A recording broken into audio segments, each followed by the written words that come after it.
Hey everyone, welcome back to LabCoatz. A few months ago, I randomly decided that I wanted to synthesize some Novocaine, which is an unregulated anesthetic that dentists use to numb your teeth. And at this point, I've obtained just about every ingredient, except for one: diethylamine. Diethylamine, like most amines, is a volatile, flammable liquid that smells like a mix of ammonia, fish, and animal urine. And like its brother methylamine, which I covered previously, the stuff also has one or two questionable applications. It kinda makes up the D in, well, something I won't say because the YouTube fairies are listening. Let's just say it was fairly popular in the 60s. Unlike that stuff though, diethylamine is perfectly legal, safe, and is not itself psychoactive. But to keep the algorithm happy, let me clarify. This video is being made for scientific purposes and is purely educational. So don't replicate what you're about to see me do, unless you understand the risks and have proper equipment. And with that, let's get into it. Now, in the past, my amine preparations have been a bit unacceptable! Yeah. So this time, rather than attempting to build a molecule up from scratch, I decided to simply break it off of another, far more accessible one. One that most of you have probably sprayed your bodies with to keep mosquitoes and ticks away: DEET. At a chemical level, this stuff is basically just diethylamine linked to metatoluic acid, and thankfully, the bond that connects the acid can be broken under the right conditions. Conditions that can thankfully be met with a few simple Walmart chemicals. The four main components that are required include a high boiling solvent, potassium or sodium hydroxide, an acid, and naturally, DEET. Ethylene glycol makes for an excellent solvent here, because it can be bought as an automotive antifreeze and used directly.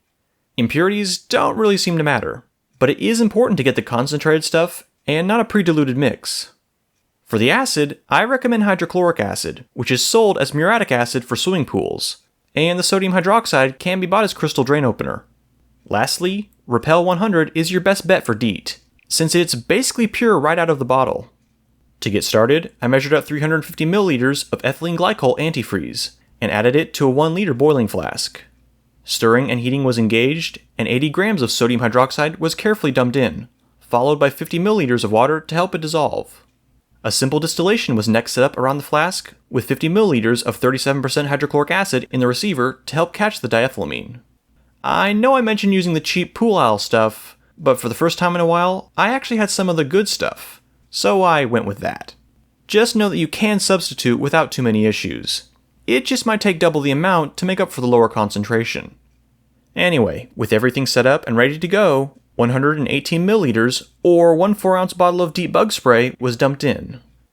At first, nothing really seemed to happen, but as things heated up, a clear liquid could be seen wicking its way up the flask, and white fumes began to form above the acid. This is diethylamine hydrochloride, and it was a good sign that the reaction was pushing forward. As time went on, the liquid made its way up the distillation head and soon began collecting in the receiving flask. Now, if you suffer from psychopathic levels of impatience like me, you might be worried about this process taking a long time to complete. And if we were using water as the solvent, or just adding the sodium hydroxide directly, it very well could. But with the ethylene glycol, the temperature can be much higher, allowing the reaction to finish in only a matter of hours. This isn't the only benefit though.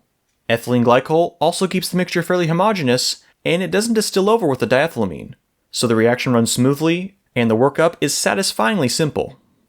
As the distillation slowed, the boiling flask actually started to clear up, and the receiving flask was filled with the murky solution of diethylamine hydrochloride. Somehow, I escaped this whole mess tar-free, despite using unrefined Walmart chemicals. This, however, wasn't quite the end of my adventure.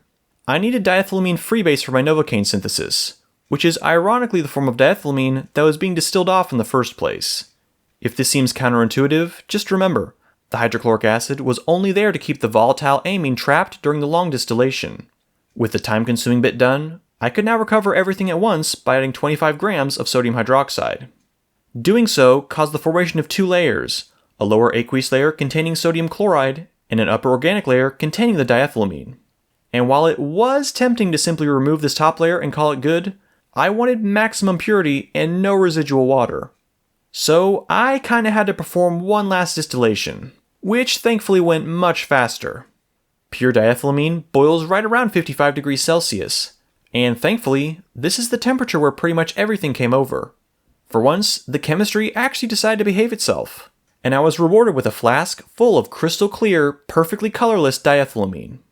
In total, the weight was 37.5 grams, which corresponds to an amazing yield of just over 83%, assuming the DEET was completely pure.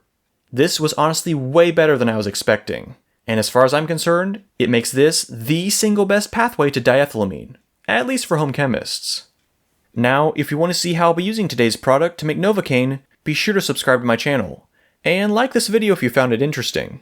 I have plenty of other unique videos on the way, including an epic tornado chase with a new 360 camera probe, making Kevlar from plastic bottles, and uncovering the Coca-Cola secret formula so I can make my own Coke. So yeah, be sure you stick around.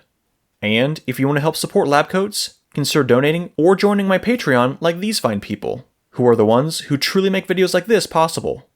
Remember to like, share, and subscribe, and I'll catch you next time. LabCoatz out.